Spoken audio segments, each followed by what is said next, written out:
Question কালেও 10 শ্রেণীর মানুষকে কখনো ভালোবাসবো না। বুঝে থাকলে জবাব দেবেন কত শ্রেণীর মানুষ? আল্লাহ পাক বললেন 10 শ্রেণীর মানুষকে আমি কোশ্চিন কালেও ভালোবাসবো না। এখন আমরা আল্লাহ রব্বুল আলামিনের কাছে একে একে প্রশ্ন করব এবং তার নাজিলকৃত কোরআন থেকে তার উত্তর জেনে নেব। আমরা প্রশ্ন করলাম, আল্লাহ কোরআনের ভেতরে তুমি বর্ণনা করলে কোশ্চিন কালেও 10 শ্রেণীর মানুষকে তুমি ভালোবাসবে না। এবার তোমার কাছে আমাদের প্রশ্ন হলো, আমরা জানবে আর যদি শুকরিয়া আদায় না করি আমাদের ক্ষতিটা কি হবে? এর কারণ হলো আমরা হলাম বাঙালি, লাভ ছাড়া কোনো কাজ আমরা করি না। সুতরাং আল্লাহ তোমার কাছে আমরা জানতে চাই, আমরা যদি তোমার নিয়ামতের শুকরিয়া আদায় করি তাহলে আমাদের জন্য লাভটা কি হবে? আল্লাহ পাক বললেন, লা ইন শাকারতুম লা আযীদান্নাকুম ওয়া লা ইন কাফারতুম ইন্না আযাবি লাশাদীদ। আল্লাহ পাক বর্ণনা করলেন, যদি তোমরা আমার নিয়ামতের শুকরিয়া আদায় করো আমি আল্লাহ পাক তোমাদের নিয়ামতকে দ্বিগুণ বৃদ্ধি করে দিব। জোরে বলেন সুবহানাল্লাহ। আহিব্বু কুল্লা কাফফারিন আসীম। সাদাকাল্লাহুল আযীম।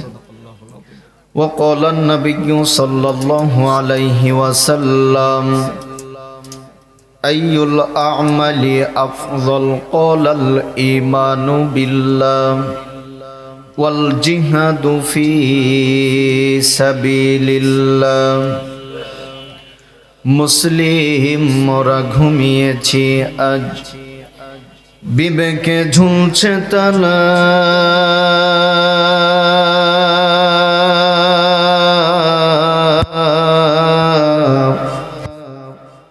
ওদের হয়েছে শিথিল, পাপে অন্তর কালা, আসছে পথে আধার নেমে, তাই বলে কি রইবি থেমে, বারে বারে তুই জ্বালাবি বাতি, হয়তো বাতি জ্বলবে না,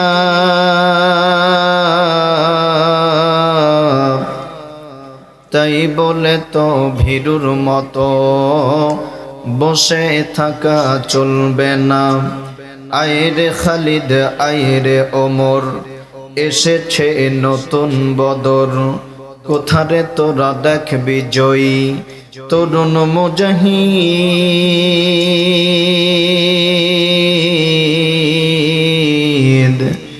এখনো কি গাইতে হবে ঘুম ভাঙানো গীত? আমি মুসলিম, আমি সংগ্রামী, আমি চির রণবীর, আল্লাহকে ছাড়া কাউকে মানি না, নারে তাকবীর।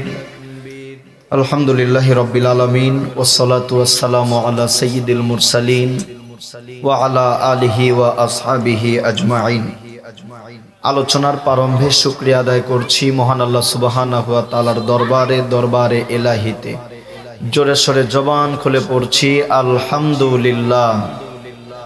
লক্ষ কোটি দরুদ ও সালাম নবী মুকাররম, যিনি নির্যাতিত, নিপীড়িত, শোষিত, বঞ্চিত, অবহেলিত, পদদলিত, মাজলুম জনতার চরম এবং পরম বন্ধু, সেই মহান মানুষটির প্রতি অন্তর নির্গত দরুদ ও সালাম সকলে বলছি সাল্লাল্লাহু আলাইহি ওয়াসাল্লাম। আলোচনার প্রারম্ভে একজন ব্যক্তির কথা না বললেই নয়, যার উদ্যোগে আয়োজিত আজকের এই ঐতিহাসিক তাফসিরুল কোরআন মাহফিল, আলহাজ মীর শরীফুল আলম তারেক। আল্লাহ রব্বুল আলামিন যেন তার এই বান্দাকে দ্বীনের জন্য কবুল করেন, আমরা পড়ি আমিন। তার প্রচেষ্টায় শুধু একটি নয়, দুইটি নয়, বরং হাজার হাজার ছাত্র আজকে আলেম হতে পেরেছে। আমরা আবারও দোয়া করছি আল্লাহ রব্বুল আলামিন যেন তার এই বান্দাকে দ্বীনের জন্য কবুল করেন, আমরা পড়ি আমিন। সম্মানিত তাওহীদি জনতা, আর কোনো কথা নয়, আমরা সরাসরি আলোচনায় যেতে চাই ইনশাআল্লাহ। বুঝে থাকলে সকলে জবাব দেবেন। আজকে আমরা এখানে যে বাণী থেকে কথা শুনতে এসেছি, এই বাণীটা কার বাণী? সবাইকে বলতে হবে কার বাণী? আল্লাহ তাআলার বাণী। এই জন্য আল্লাহ বলেন কোরআন আমার বাণী, আমরা কেহ মানি কেহ নাহি মানি। আল্লাহ তাআলা বলেন যে সমস্ত বান্দা এবং বান্দিরা মানবে আমার কোরআন খানি, সমাজে তাদের থাকবে না কোনো প্রকারের গ্লানি।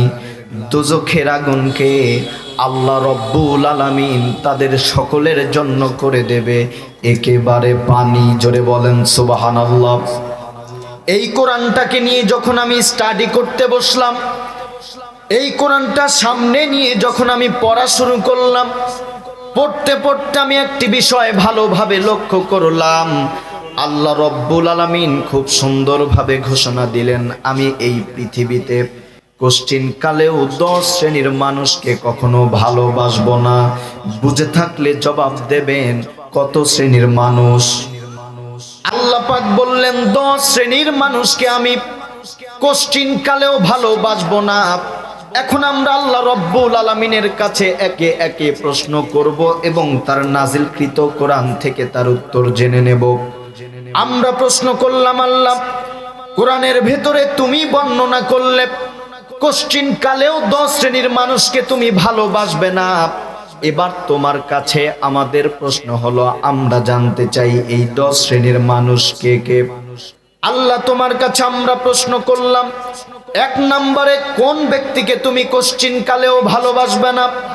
আল্লাহ রব্বুল আলামিন বললেন 1 নম্বরে হলো তারা অকৃতজ্ঞ যারা।